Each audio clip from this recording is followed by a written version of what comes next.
नमस्कार दोस्तों, आप लोगों को पता ही होगा कि हमारी पृथ्वी पर 71% जल है और 29% जो पृथ्वी है रहने लायक है। बाकी 71% क्या है, जल है।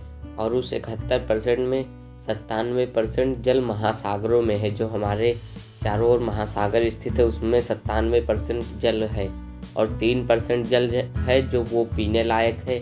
वो हमारे और आसपास स्थित है, नल में, कुओं में, तालाबों में। वो इस जगह स्थित है जो 3% पीने लायक है।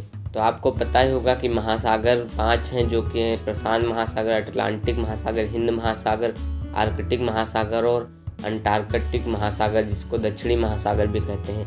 ये 5 महासागर हमारी इस पूरी पृथ्वी पर पाए जाते हैं।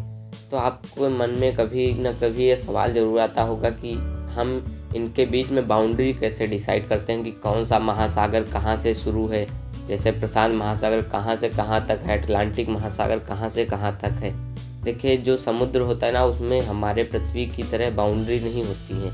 जैसे कि हमारे राज्य और आपके राज्य में बाउंड्री होगी। जैसे हम मान लीजिए यूपी में रहते हैं, आप एमपी में रहते हैं, तो आपके और हमारे प्रदेश के बीच में एक बाउंड्री होगी, एक सीमा होगी।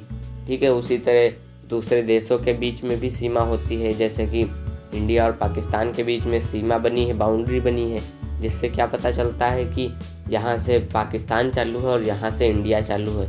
लेकिन इस तरह कोई भी समुद्र में कोई सीमा नहीं बनी होती, समुद्र में कोई बाउंड्री नहीं बनी होती है। तो हमें पता कैसे चलता है कि समुद्र कहाँ से कौन सा समुद्र चालू है। तो आज की इस वीडियो में मैं आपको यही बताने वाला हूँ। देखिए, समुद्र जो होते हैं ना, वो कभी मिलते ही नहीं हैं। ये सारे समुद्र अलग अलग डेंसिटी के कारण आपस में मिलते तो हैं बट घुलते नहीं हैं। इसी से हमको पता चलता है कि ये दोनों महासागर कहाँ से कौन सा चालू है। जैसे कि अटलांटिक महासागर और प्रशांत महासागर अर्जेंटीना के नीचे जो उत्तरी अमेरिका है उसके नीचे मिलते हैं, लेकिन घुलते नहीं हैं। क्यों नहीं घुलते हैं? क्योंकि इन दोनों का घनत्व तो अलग अलग हो। जैसे कि हम पानी में तेल डालते हैं तो क्या होता है, तेल ऊपर तैरता रहता है, क्योंकि वो अलग अलग डेंसिटी के कारण होता है। इसी तरह जो समुद्र का जल होता है उसमें भी अलग अलग डेंसिटी का कारण होता है। जैसे कि पैसिफिक ओशियन में जो होता है वो मीठा पानी होता है और हमारे हिंद महासागर में खारा पानी होता है। ठीक है, पैसिफिक ओशियन जो प्रशांत महासागर उसमें मीठा होता है, लेकिन इतना मीठा नहीं होता कि ऐसा लगे उसमें चीनी घुली हुई है। लेकिन हिंद महासागर का पानी प्रशांत महासागर से ज़्यादा खारा होता है। तो वो दोनों मिलते तो हैं लेकिन घुलते नहीं हैं, और जहाँ पर मिलते हैं वहाँ पर एक झाग सी लाइन बन जाती है। इसी से हमको पता चलता है कि कौन सा महासागर किस तरफ स्थित है। इसी तरह ये 5 महासागर अलग अलग मिलते तो हैं सभी जगह पर, लेकिन ये सारे महासागर घुलते नहीं, क्योंकि इन महासागरों में कुछ अपनी अलग स्पेसिफिकेशंस होती हैं, कुछ अलग अपनी विशेषताएं होती हैं। इसलिए ये 5 महासागर आपस में नहीं मिलते हैं।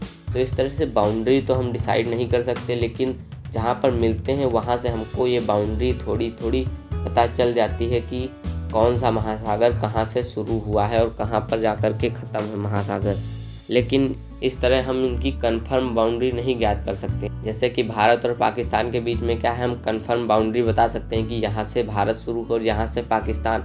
लेकिन जो प्रशांत महासागर और अटलांटिक है, हिंद है, इन सभी महासागरों के बीच जो है ना, सीमाएं इधर उधर बढ़ती घटती रहती हैं। तो इसमें हम एक कंफर्म नहीं पता लगा सकते हैं कि कौन सा महासागर कहाँ से शुरू है और कौन सा महासागर कहाँ पर ख़त्म है। तो आई होप आप लोग सब महासागरों की इन बाउंड्रीज़ के बारे में समझ गए होंगे, जो कि क्या होती हैं। बाउंड्री इनमें नहीं होती है, बट इनमें जो अलग अलग इन महासागरों की विशेषताएं होती हैं, इस वजह से ये मिलते तो हैं लेकिन घुलते नहीं हैं। तो आई होप आप लोग ये चीज़ें समझ गए होंगे। मिलेंगे नेक्स्ट वीडियो में। जय हिंद।